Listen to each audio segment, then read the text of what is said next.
သူ့ဘဝရဲ့အဆိုးရွားဆုံးအချက်တဲနဲ့ရင်ဆိုင်လိုက်ရပြီးပြင်းထန်လာတဲ့ထိုးချက်တစ်ချက်ကသူ့ရဲ့ခံစစ်ကိုရိုက်ချိုးသွားခဲ့ပြီးအဆက်မပြတ်ကြားရောက်လာတဲ့လက်သီးမုန်တိုင်းတွေဟာပွဲကိုချက်ချင်းအဆုံးသတ်သွားစေနိုင်ပါတယ်စင်ခေါ်သူအတွက်ပရိယေမရှိတော့ဘေးဒူးထောက်ရတော့မယ်လို့ထင်ရပေမဲ့ဒိုင်လူကြီးကတော့ဒီလူငယ်ကိုအခွင့်အရေးတစ်ခုပေးခဲ့ပါတယ်ချာရဲ့ဟာရဲ့ကွင်းထဲကိုဝင်လာချိန်မှာတော့သူ့မှာအပိုင်ပြက်ချေမုန်းသူဆိုတဲ့အမည်တွဲပါလာခဲ့တယ်ဒီနာမန်ကျွမ်းကျင်သူဟာပြိုင်ဘက်တွေကိုအချမ်းတန်းဆုံးနဲ့ချေမုန်းပြရမှာနာမည်ကြီးလာပါတယ်ဒါပေမဲ့အနာရိုလီတိုကော့ကတော့တာမန်ဖိုက်တာတယောက်မဟုတ်ပါဘူးသူဟာဖီတော်အီမီလီယာနန်ကိုရဲ့တပိတ်ရင်တယောက်ပါပွဲစစ်ချိန်မှာတော့နှစ်ယောက်စလုံးတိတ်ပြီးအစွမ်းမပြတ်ကြသေးပါဘူးတိုကော့ဟာဟာရဲ့ရဲ့နဗန်တက်ကိုလေးစားရုံမကဟာရဲ့ရဲ့လက်ကွက်တွေကိုလည်းတတိထားနေခဲ့ပါတယ်ဒါပေမဲ့ဟာရဲ့ကပရိယေသုံးပြီးဒုတိယအကြိမ်ပြင်းထန်တဲ့ထိုးချက်တွေနဲ့ထပ်မံတိုက်ခိုက်လာတဲ့အခါမှာတော့တိုကော့ရဲ့ခံစစ်လုံးဝပျက်စီးသွားခဲ့ရပါတယ်ဟာရဲ့ဟာဒီတစ်ချိန်နဲ့တင်တိုကော့ကိုလဲကျသွားစေတော့မယ်လို့ယုံကြည်ပြီးစက်တိုက်ထိုးနှက်ခဲ့ပါတယ်ဒါပေမဲ့တိုကော့ဟာဖီတော်ရဲ့တပိတ်ဖြစ်ပြီးဖီတော်ရဲ့ဂျိုးဝိုင်းခံယူချက်ကတော့ရှင်းပါတယ်မန်နေဂျာခဲ့တဲ့နေရာဟာမင်းပြန်ချမဲ့နေရာပဲဆိုတာပါပဲတိုကော့ဟာအစွမ်းကုန်အန်ဂျိတ်ခံစားခဲ့ပါတယ်တိုင်လုံးတွေကျိုးပဲ့သွားပေမဲ့မပြိုလဲပဲကြမ်းကြမ်းခံနေတဲ့အဆောက်အုံတစ်ခုလိုပါပဲသူဟာအချီပြီးဆုံးချိန်အထိတက်နိုင်သမျှစူးစမ်းတောင်းခံသွားခဲ့ပါတယ်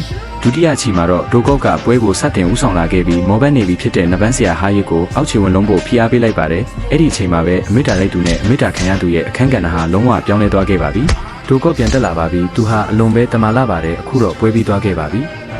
This is where Tokov comes up. He is super strong. It is all over. Just